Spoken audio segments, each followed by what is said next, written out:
puesto de pie. Buscamos en las Sagradas Escrituras, en el Evangelio según San Mateo,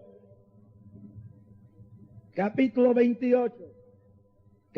28 del Evangelio según San Mateo, verso 1 en adelante. Y pasado el día de reposo, al amanecer del primer día de la semana, vinieron María Magdalena y la otra María a ver el sepulcro. Y hubo un gran terremoto, porque un ángel del Señor descendiendo del cielo y llegando, removió la piedra y se sentó sobre de ella. Su aspecto era como un relámpago, su vestido blanco como la nieve, y de miedo de él los guardas temblaron y se quedaron como muertos. Mas el ángel respondiendo dijo a las mujeres: no temáis vosotras, porque yo sé que buscáis a Jesús, el que fue crucificado. No está aquí, pues ha resucitado. Venid y ved el lugar donde fue puesto el Señor. Pueden sentarse.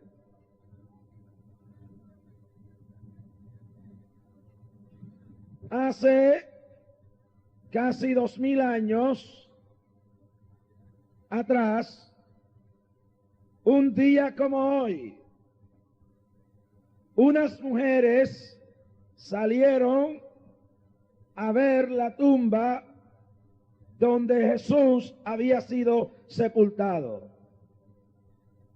Yo estuve hace unos meses en Israel y pude estar allí en esa misma tumba y en el jardín donde se apareció el ángel.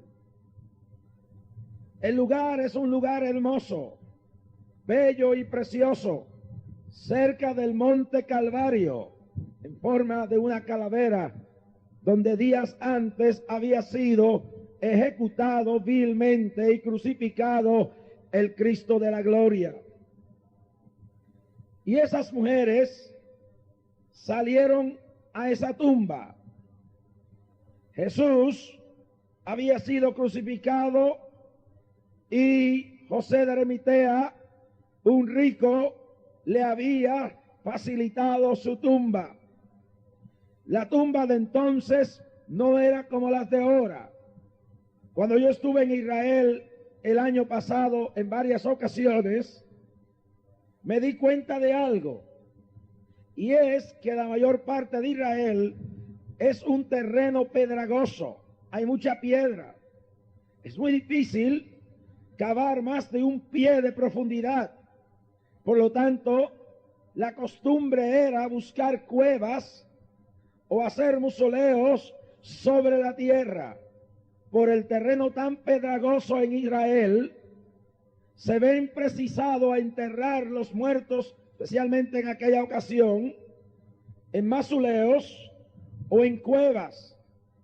Cuando yo estuve en Jerusalén, yo veía los mausoleos y las cuevas. Hay muchas cuevas donde están abandonadas, descuidadas, pero donde en un pasado enterraron los cadáveres de personas que murieron. Los ricos tenían pequeños terrenos con cuevas bien cuidadas, con unos nichos especialmente hechos para acostar los cuerpos envueltos en sudarios de los que morían. Luego que morían, los enterraban en estas cuevas, y cuando el cuerpo se podría, que lo único que quedaban eran los huesos, habían unos jarros, unas jarras enormes de barro, y ahí echaban los huesos y ponían esa jarra dentro de ese lugar. Y así era el lugar donde Jesús fue sepultado. Bajaron su cuerpo del madero, Las mujeres y los hombres de aquel entonces que servían al maestro habían quedado muy conmovidos. José de Arimatea, un rico, pidió su cuerpo. Lo envolvieron en unos paños, en unos sudarios, y lo llevaron hacia esa cueva muy cerca de donde fue crucificado. Hay gente que creen que era muy lejos, bastante cerca, y lo pusieron dentro de esa cueva. Muy temprano de mañana, las mujeres que la habían servido, como Marta, María, su madre, y también María Magdalena, de la cual había echado 7 demonios que la ataban y la esclavizaban, iban a preparar su cuerpo para preservarlo.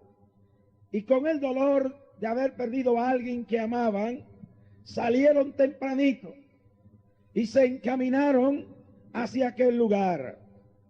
Y la Biblia dice, y lo señala en la escritura que hemos leído esta noche, que María Magdalena y la otra María llegaron bien de temprano al lugar del sepulcro, a esa cueva.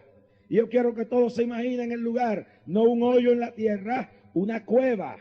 Y la entrada de la cueva estaba tapada con una enorme piedra, que los hombres se necesitaban más de un hombre para moverla.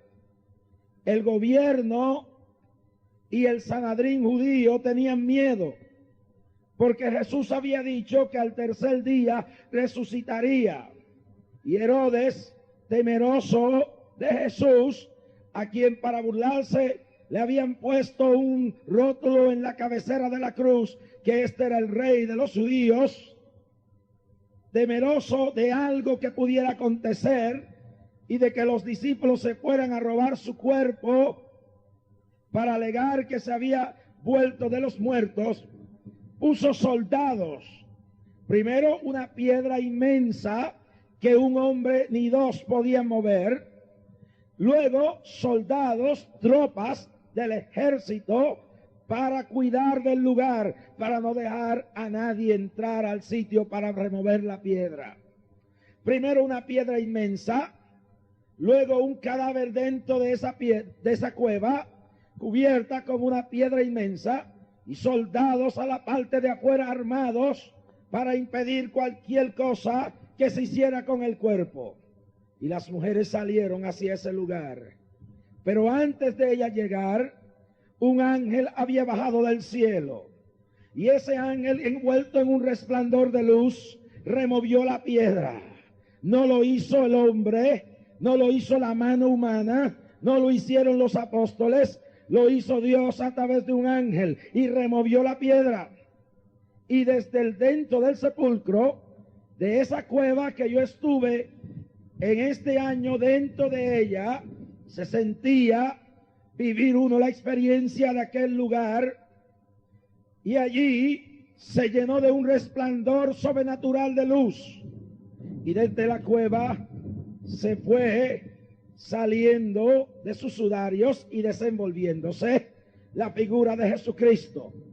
En cosa de instantes, cubierto de un manto blanco, salió el resucitado.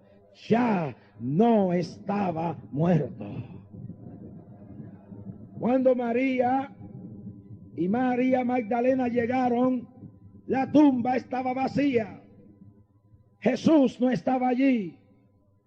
Jesús había resucitado. Y el ángel le habló y le dijo: ¿por qué buscáis al que vive entre los muertos? Ya no está aquí. Jesús había cumplido lo que había prometido. Voy a morir. Y como el grano se siembra en la tierra, se pudre y luego nace una hermosa mata de trigo, así yo iré a la tierra y moriré y viviré para dar fruto y victoria a ustedes. Así como Jonás estuvo en el vientre del gran pez 3 días y 3 noches, es menester que el Hijo del Hombre esté 3 días y 3 noches en el vientre de la tierra, y al tercer día resucite. Y al tercer día resucitó. Y hoy, cuando vamos a Jerusalén, la tumba no está con el cadáver, la tumba está vacía. Allí no hay cuerpo, allí no hay momias, allí no hay un jarro con huesos. La tumba en el jardín del huerto, en el jardín, no está llena, está vacía. ¿Y qué significa esto? ¿Qué nos dice esta noche la tumba vacía de Jesucristo? ¿Qué nos dice esa resurrección? Yo quiero decirle que en primer lugar, la tumba vacía, de acuerdo a la Biblia, nos señala que el cristianismo no está fundamentado en hombre alguno, en mortal alguno, en hombre imperfecto. La diferencia del cristianismo a las demás religiones del mundo es que nuestra fe está fundamentada en alguien que era más que un hombre, alguien que era más que un intelectual, alguien que era más que un científico, alguien que era más que un profeta, alguien que era más que un médico, alguien que era más que un curandero, alguien que era más que un líder religioso. Era el Hijo de Dios, el Hijo del Dios viviente, Dios visitándonos en carne y resucitado. Alabado sea Cristo. ¿Cuántos alaban su nombre? Cuando Jesús estaba en vida, llevó a los discípulos a las regiones de Cesarea de Filipos. Ahora, señalaba las otras noches que en Israel hay 2 ciudades llamadas Cesarea.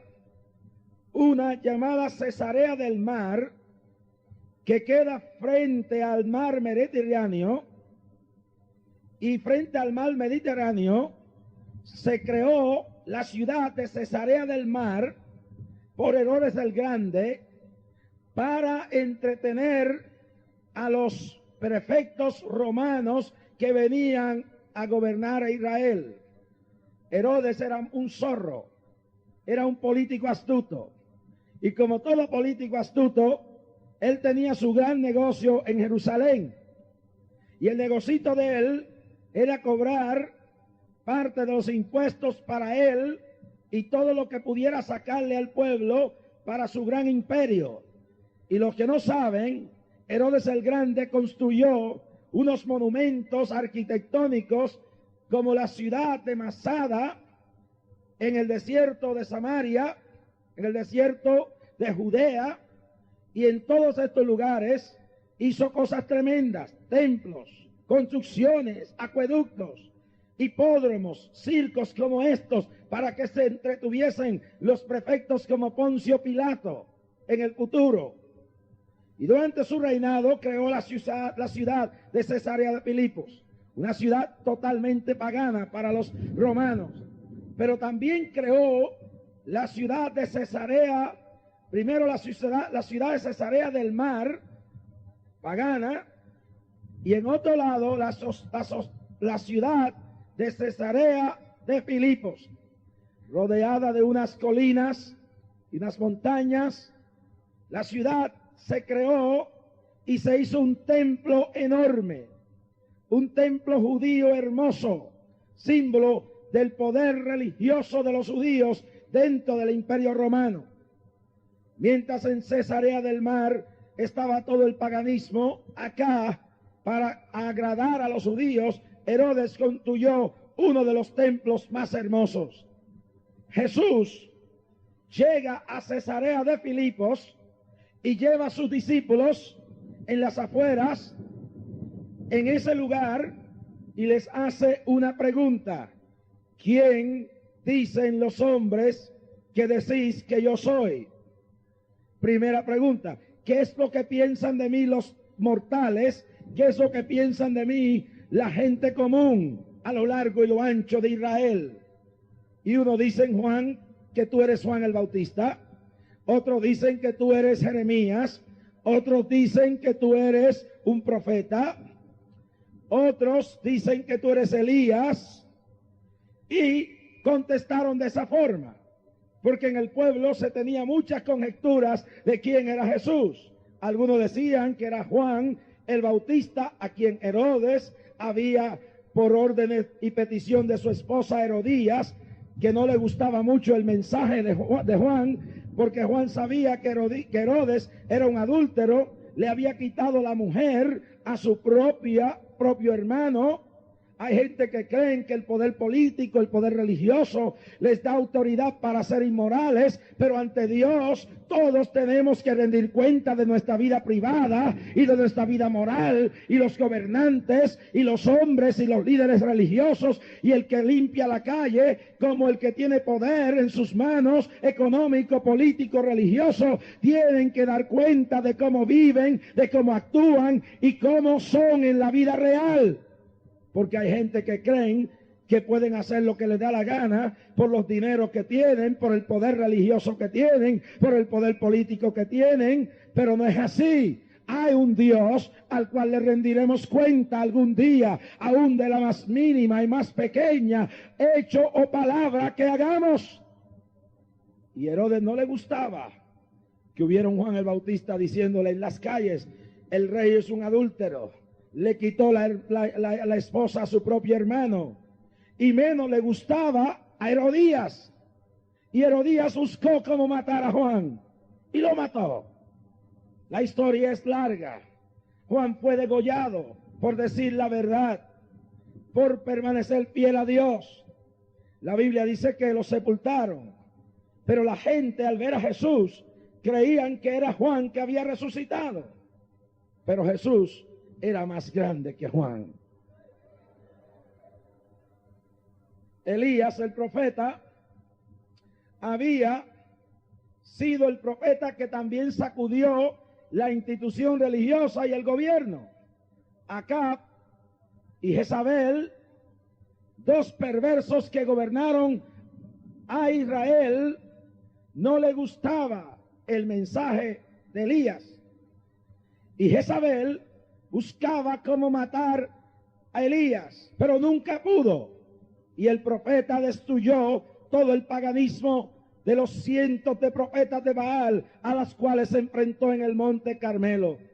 Cuando yo estuve sobre el Monte Carmelo y yo pude predicarle a una multitud allí en Israel y ver en mi mente lo que aconteció aquel día que Elías destruyó a los profetas de Baal, yo lloré. Y yo sentí la gloria de Dios, porque el poder de Dios es grande. Un solo hombre contra toda la institución de gobierno corrupta de Israel en Acab y Jezabel, y toda la institución religiosa no pudo con él, porque cuando estamos con Dios somos mayoría, aunque no tengamos el poder que tienen los demás. ¿Cuántos alaban la gloria de Jehová? Hay que guardarlo del error, hay que protegerlo. Y cuando la iglesia se funda sobre un hombre, cuando ese hombre le descubren su humanidad, se cae, hace pedazos. La iglesia en Venezuela, ni la iglesia en ninguna parte del mundo tiene que temer de que sus líderes religiosos fracasen, porque la iglesia de Jesucristo no está fundada en hombre. Los hombres se pueden ir al diablo y pueden escandalizar, pero la iglesia, dice, está fundamentada sobre la divinidad de Jesús. Aunque las puertas del infierno prevalezcan, no prevalecerán contra ella. En este día no se deje la iglesia intimidar por los que le dicen no prediquen porque han habido escándalos. ¿Qué me importa a mí si un Jimmy Swaggart hizo lo que hizo? O si en el Vaticano hay un arzobispo Marcinkus buscado por la justicia de Milán. Yo no estoy sirviendo ni a Jimmy Swaggart ni al Papa de Roma. Yo estoy sirviendo a Cristo, y Él es quien vive, y Él es quien me perdonó, y Él es quien me salvó.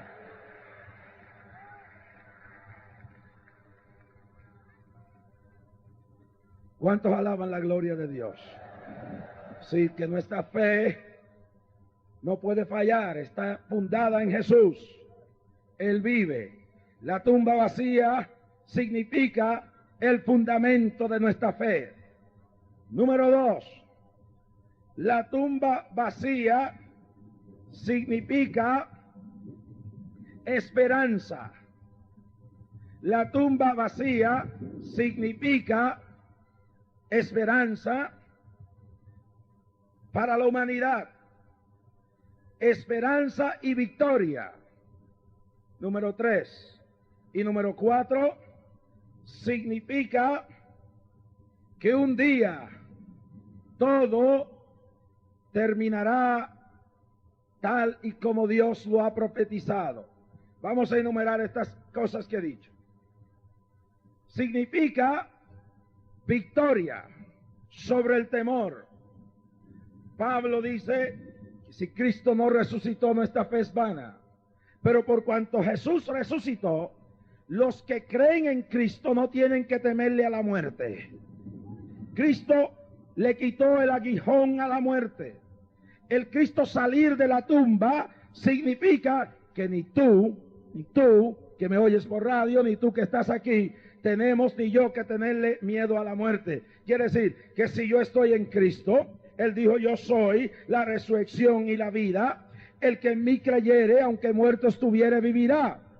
Yo creo firmemente que el día que yo muera, llegará un día que mi cuerpo se levantará de la tumba. Hace más de un año, mi abuela, la persona que más yo amaba, murió. Yo me sentí triste, pero me fui a Primera de Tesalonicenses, capítulo 4, versos 13 al 18, cuando Pablo le escribió a los tesalonicenses. Era la iglesia que primero existía, la iglesia primitiva. Y en Tesalónica se empezaron a morir cristianos. Y eran los primeros cristianos que experimentaban la muerte después de la resurrección de Cristo. Y estaban tristes y estaban confundidos. Y Pablo le escribe y le dice: queridos hermanos, no os entristezcáis como los otros que no tienen esperanza.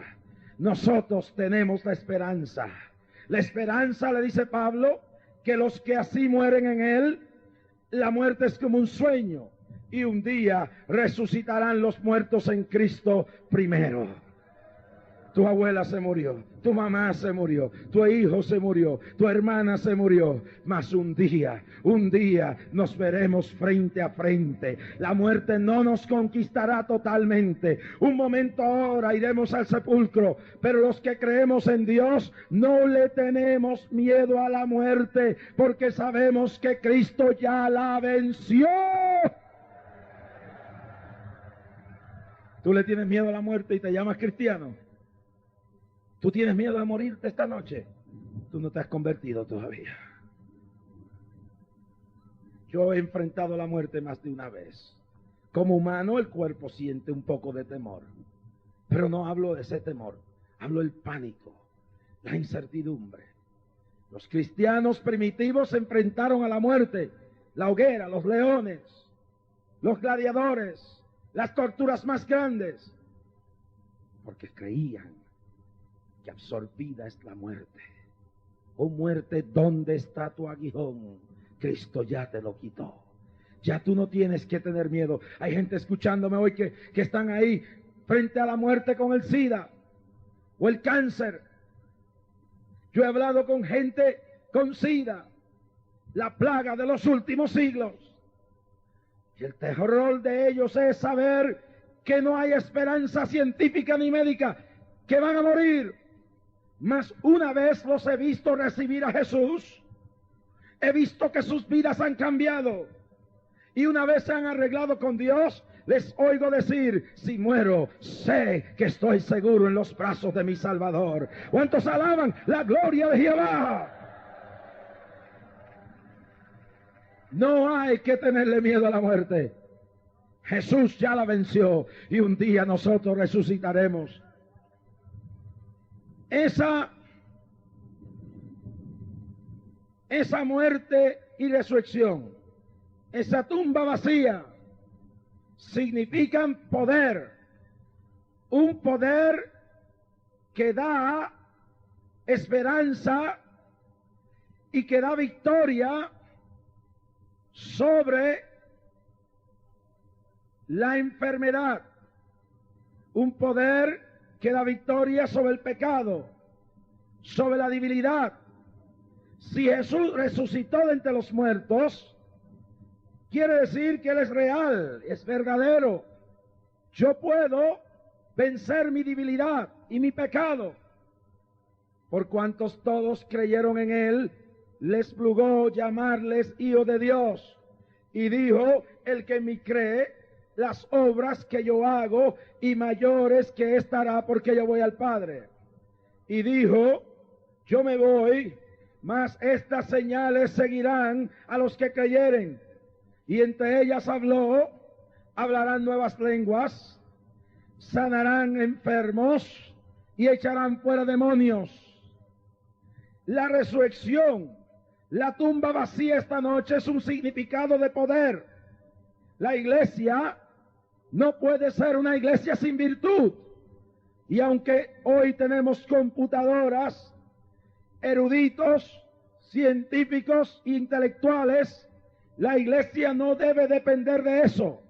La iglesia tiene que depender del mismo espíritu de poder que resucitó a Cristo de entre los muertos. Y por eso es que en la verdadera iglesia Dios escoge lo vil, lo menospreciado de este tiempo, y coge a un drogadicto y lo pone a pastorear, lo cambia y llena la iglesia. Coge a un alcohólico y le quita el alcoholismo y lo hace un ciudadano ejemplar. Coge a una ramera y la justifica y la transforma. Coge a un guerrillero, le quita las armas violentas y le pone las armas del espíritu. Venezuela necesita hoy más que nunca el poder de la resurrección. La política ni la religión muerta, seca, esquelética y vacía han podido hacer nada. Lo único que puede cambiar el futuro de cualquier pueblo y especialmente esta nación es que el espíritu que resucitó a Cristo de entre los muertos baje en un avivamiento espiritual, que entre a los barrios marginales, que entre a los círculos de poder, que entre a los lugares de mayoría económica, que entre a la religión muerta y vacía, que entre a las clases de todas las niveles sociales y haya una revolución espiritual donde el poder de Dios resucite el alma de un pueblo que se ha ido muriendo lentamente en el pecado, en la inmoralidad y en el materialismo. ¿Cuántos creen que eso es la real necesidad? Si lo creen, den un aplauso al Señor esta noche.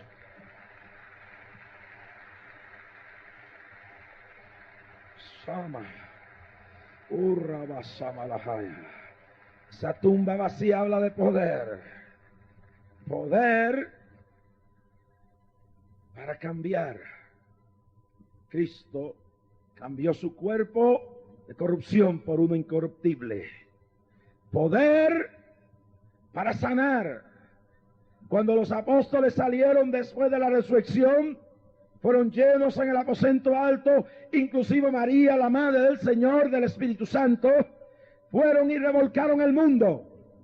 Y dice que los enfermos eran sanados. Pedro y Juan en el pórtico del templo encontraron un paralítico y el paralítico andó. Enfermos esta noche aquí. Pablo dice que el mismo espíritu que le dio vida a ese cuerpo está presto por la fe, si tú crees, a entrar en ese cuerpo muerto y darle vida a esos tendones muertos y desaparecer ese cáncer y levantar esa pierna y quitar ese tumor y darle muerte a ese cáncer y darle muerte a ese sida y desaparecer tu enfermedad. Pero tienes que creerlo. Ese poder está aquí esta noche, no ha cambiado. Jesús es el mismo ayer. Su poder se mueve, lo hemos visto aquí. Más de una persona paralítica, más de un herniado, más de un tumor, más de una persona atormentada ha sido liberada, porque el mismo Espíritu está aquí esta noche. No ha cambiado, se mueve a través de la radio, se mueve en los hospitales, se mueve en los hogares, se mueve en los carros, se mueve hasta en los aires, donde quiera me oyen esta noche. No ha cambiado, es el mismo ayer y hoy por los siglos. Estaba en la ciudad de Popayán, Colombia, muchos años atrás. Llevaron una niña sin pupilas. Habían 10,000 personas esa noche. La madre me dijo, ore por ella. Yo dije, ya lloré. Se fue con coraje porque no quise orar. Pero cuando iba fuera de la plataforma, se paró y empezó a llorar. Ya no de tristeza ni coraje, porque vio que lo blanco empezó a aparecer como la cabeza de un alfiler. La pupila empezó a crecer. Cuando corrió para atrás decía, hermano Jorge, mire, están apareciendo las pupilas. Y levantamos la criatura en alto y ahí estaba ella con pupilas, el bebé, porque este es el poder de la resurrección. En San Salvador, un doctor médico ateo marxista renegaba de la religión y de la fe y me escuchaba con toda su familia para burlarse por radio. Mas en un momento dado yo dije, el Dios que yo sirvo, tiene poder creativo y es capaz de hacer un milagro creativo, que es el milagro más difícil. Ustedes tienen muelas rotas.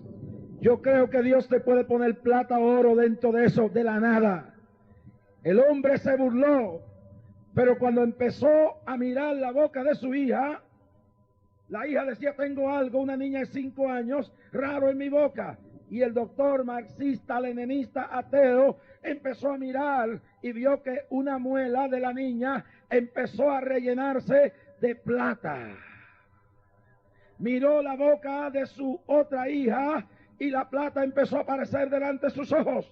Miró la boca de su esposa y vio lo mismo. Y a los 5 minutos la vecina tocó a la puerta. Doctor, doctor, estaba oyendo a ese hombre raro en la radio y él dijo que Dios hacía milagros creativos. Y mire mi boca y la plata resplandecía. El milagro creativo es para confundir la ciencia del hombre, que dice que hay límites para el Dios que hizo los cielos y la tierra.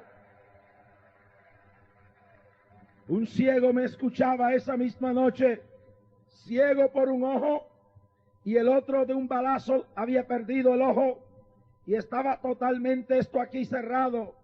El ciego me escuchaba y el espíritu que levantó a Cristo de los muertos se movía, y al rato recibimos una llamada. El ciego gritaba y lloraba por teléfono. Oigan, díganle a ese hombre que Dios me ha sanado. Yo era ciego y ahora veo, pero el milagro es más grande. Este ojo no tenía nada, había perdido todo, lo tenían cerrado, cosido, pero cuando ese hombre empezó a orar, de momento no solamente vi por mi ojo que podía ver, se abrió. Se rompieron las suturas y salió un ojo totalmente nuevo. Es el espíritu de la resurrección, es el espíritu de la gloria de Jehová. Se mueve aquí en la plaza de Valencia y se mueve a través de toda esta cadena de radio esta noche, donde hay sufrimiento y donde hay dolor. Soma. Hace unos días estuve en Cleveland, Ohio. Cuando estuve, una joven con una mata de pelo que llegaba hasta abajo, con su esposito, vienen y me dicen, hermano Rasky, ¿usted se recuerda de nosotros? En una convención de las Asambleas de Dios en Mahanaim, Nueva York, fuimos donde usted para que orara a ese Cristo por nosotros. Mire la foto mía. Sacó la mujer una foto, una mujer esquelética, calva, no tenía pelo. ¿Usted me ve? Yo decía, pero ¿esta es usted? Sí, esa era yo. La radioterapia, la quimioterapia me había hecho caer todo el pelo. Los médicos decían que aquel tumor que yo tenía, aquellos tumores cancerosos en mi pecho, me llevarían al sepulcro, que ya yo no tenía vida. Me habían hecho todo. Una mujer joven, atormentada del cáncer y sin pelo. Mire mi foto. Y míreme ahora, y dice, Cristo me sanó. Mire el pelo llegaba hasta abajo, hasta acá abajo. Su esposito al lado de ella, Y dije, ¿qué pasó con el cáncer? El cáncer se murió, porque cuando el Espíritu que levantó a Cristo de los muertos te toca, se va el cáncer, se va la hernia, se va la úlcera, se va la parálisis. Si crees, si lo crees, porque para el que cree todo es posible. Levanta esa mano y alaba la gloria del Cristo resucitado. Me llama una mujer a la cadena del mediodía, llorando, y me dice, mi esposo tiene SIDA. Los dos éramos drogadictos y él se está muriendo de SIDA y yo también tengo SIDA. Y tengo un cuadro de hijos, no me quiero morir todavía para criar mis hijos. Yo le dije, mujer, tú estás en Cristo, no tienes que tenerle miedo a la muerte. No le pongas condiciones a Dios esta noche enfermo. Dile, yo te voy a servir en la silla o fuera de la silla. Yo te voy a servir con cáncer o sin cáncer, con SIDA o sin SIDA. Porque el alma no tiene nada que ver con el cuerpo. Digo, mujer, pero si tú crees, Dios te sana. Y oramos. Y el Espíritu que levantó a Cristo de los muertos vivificó su cuerpo. Y a los pocos días nos llama la mujer. 500,000 de radio oyentes están escuchando. Y dice llorando, fui a los médicos, ya desapareció esto, estoy comiendo. Y hace poco la mujer testificaba, 2 años después, 2 años cuando le daban 1 año de vida, diciendo, aquí estoy, porque el Cristo de la gloria me sanó. El Espíritu que levantó a Cristo de los muertos, desaparece el cáncer y el SIDA.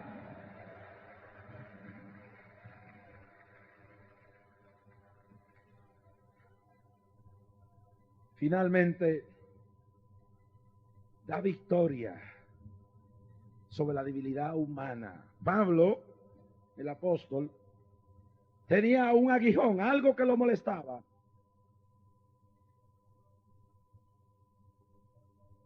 En ti. ¿Qué quiere decir esto? Y óigame los cristianos aquí y a través de la radio. Jamás ha habido ni habrá un tiempo más difícil en el cual nuestra fe se pondrá a prueba. Cristo describió este tiempo final como tan decisivo para la fe y lo llamó así.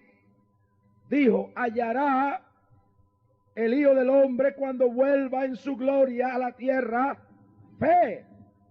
En otras palabras, dijo que si no fuera acortado este tiempo, no se salvaría carne alguna. Pablo, por el Espíritu, sigue la secuencia en 1 de Timoteo, capítulo 3, verso 1, y dice que en los últimos días muchos apostatarán de la fe, escuchando doctrinas de demonios y espíritus engañadores. En 1 de Timoteo 4:1, Pablo describe este tiempo como un tiempo sumamente peligroso, donde aparecerán lobos rapaces. Y Cristo llama a este tiempo el tiempo de la prueba de la fe. En la escuela, en la universidad, en la casa, frente al televisor, en la calle. Nuestra fe va a ser puesta a prueba en los próximos años. Va a haber escasez. Van a haber momentos de terror. Van a haber momentos de persecución en muchas partes del mundo. Van a haber calamidades, Jesús lo dijo, y de eso voy a hablar el último día en el mensaje profético del próximo domingo. Pero la iglesia que está fundamentada en Jesús y que tiene el espíritu de la resurrección, no le tiene que tener temor a la escasez, porque la Biblia dice, no he visto justo desamparado, ni que su simiente mendigue pan. El empresario que tiene su fe en Dios no le tiene que tener miedo al cataclismo económico, porque él tiene su fe no en la banca de Wall Street, él la tiene puesta en el que controla al mundo. ¿Cuántos alaban la gloria de Jehová? El que está aquí esta noche, que tiembla, y yo sé que en esta noche hay temor a lo largo y lo ancho del país, porque piensan que en los próximos días esto se va a revolcar, no tiene que tener miedo, porque aquí hay un pueblo que cree que el Espíritu Santo que resucitó a Cristo de entre los muertos, si le clamamos a Él, puede controlar el destino de un pueblo, desbaratar las obras del diablo y echar los demonios fuera. ¿Cuántos alaban la gloria de Jesús? Y ya hemos dicho que el problema del mundo y de Venezuela son los demonios. Los demonios tienen la gente saqueando, robando, matando, ultrajando, pero si hay un pueblo que cree que Jesús dijo: en mi nombre echarán fuera demonios, la cruz, la tumba vacía significa poder sobre el diablo, poder sobre los demonios. Y esta noche y los próximos días, estos millones que en Venezuela creen que Cristo no está muerto, que el mismo Espíritu que lo levantó de los muertos se puede mover en Venezuela para cambiar el destino de este país, vamos a dar la batalla con las manos en alto, las rodillas delante de Dios, y vamos a decirle a los diablitos: no pueden, porque Jesús está vivo, y les dice ahora en su nombre: fuera, fuera, fuera. No hay que tener miedo, no hay que tener miedo, no hay que tener miedo. Nuestras manos van tomadas de la mano de Dios. Su Espíritu se mueve sobre todo Venezuela ahora. Su gloria se mueve en las calles. Su gloria se mueve en las montañas. Su gloria se mueve en los barrios. Su gloria se mueve en las chozas y las mansiones. Su gloria se mueve aquí esta noche. Yo lo creo. Su poder sobre el demonio lo hemos probado. Y aquí cientos han sido libertados. Yo lo creo. Yo lo creo y lo he visto. Finalmente, termino con esto. La tumba vacía significa que esta palabra se cumplirá no a mitad, sino completa. Si Cristo resucitó y Él dijo que volvería, Él volverá. Y viene pronto. Y el domingo voy a hablar de esto. Viene ya, viene ya. Y muy pronto, cuando Él venga, se acabarán las injusticias. Los gobiernos del mundo serán cambiados por el gobierno del cielo. La corrupción terminará, el hambre y la injusticia. El dolor y todo llanto terminará, yo lo creo. Aguantémonos un poco más. Aguantémonos un poquito más. Él viene, póngase de pie. Así como salió de los muertos, Él viene. Él viene ya de camino. Él viene ya de camino. Él viene ya de camino a buscar su iglesia. Él viene ya de camino a buscar su rebaño. Él viene ya de camino. Él viene ya de camino. Él viene ya de camino. Ustedes lo creen esta noche. Aguante un poquito. Aguante la lucha. Soporte un poco más. Y si no se ha reconciliado, arréglese, porque el que resucitó de los muertos, cuando miro la tumba vacía, creo que Él viene. Y escucha esto. Y con esto termino. En el mes de junio estuve en Jerusalén y me paré sobre el mismo monte donde Jesús se paró para ir hacia el cielo. Y en aquel mismo monte donde Jesús se paró para ir al cielo, desde allí se puede ver todo Jerusalén, o especialmente las antiguas murallas. Escuchen esto con detenimiento. Cuando miraba desde el monte de los Olivos, veía las murallas de Jerusalén, y allí hay una puerta. Y esa puerta se llama la puerta dorada. Escuchen bien. Se llama la puerta dorada. Esa puerta fue la puerta donde Jesús entró la última vez a Jerusalén. Según la Biblia, el Mesías tiene que entrar por esa puerta. Los árabes musulmanes Cuando tomaron a Jerusalén, taparon con cemento la puerta. Y los musulmanes pusieron un cementerio frente a la puerta, porque cuando dominaban a Jerusalén, sabían que la Biblia dice que el Mesías, el Rey de Reyes y Señor de Señores, entrará por esa puerta. Y supersticiosos trancaron la puerta con concreto, sabiendo que el Mesías tiene que ser un sacerdote espiritual de la tribu de Leví, y los levitas no pueden caminar entre los muertos. Pusieron un cementerio, todo para impedir que el Mesías entre por la puerta dorada. Y cuando yo me paré en junio desde lo alto del Monte de las Olivas en Jerusalén, y yo miraba esa puerta dorada cerrada, yo decía, no hay ladrillo, no hay concreto, no hay cementerio que impida. Muy pronto Jesús derribará esa puerta, quitará de paso el cementerio, lo que sea, y pasará por allí y entrará en Jerusalén. Ese día se acerca, ese día está más cerca que nunca. Pero escúcheme aún más. Fui al Muro de los Lamentos, lo único que queda del antiguo templo de Jerusalén. Y ese día que estuve, lo puedo vivir en esta noche. No he tenido una experiencia tan conmovedora como aquella. Cientos y cientos de rabís, sus barbas largas, sus túnicas y sus gorros se movían. Etíopes entonaban cánticos raros. En un lado centenares de mujeres cantaban y lloraban y hablaban en lengua extraña.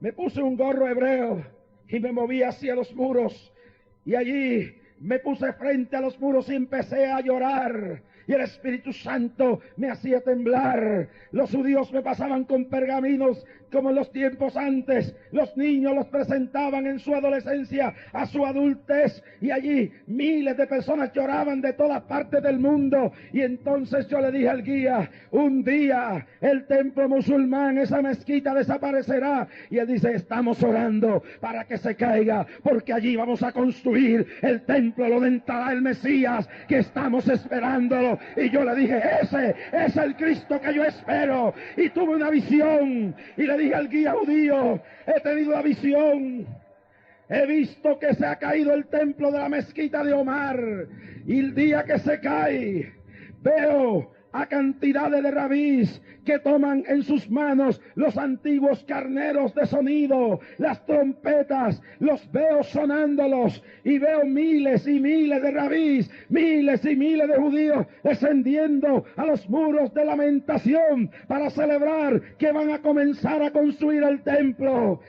Hoy, hermanos, los otros días los árabes se alzaron porque pensaron que los judíos iban a tumbar el templo, pero no van a ser los judíos, no van a ser los americanos, no va a ser nadie. Dios va a quitar esa mezquita de Omar, y allí se va a levantar el templo final, donde Cristo entrará, donde el rubio de Galilea entrará. Y dice Zacarías que verán las marcas en sus manos y dirán, este es nuestro hermano, a quien crucificamos. Ay, el guía me decía, estamos esperando, el pueblo lo espera. Y yo le dije, yo también, y él viene pronto, y él viene ya. La tumba está vacía, y él viene bajando ya, y él viene descendiendo ya. Prepárate, Venezuela, prepárate, iglesia, prepárate, hombre y mujer, por más pobre o rico que sea, no te salvará nada si no tienes el aceite de la preparación.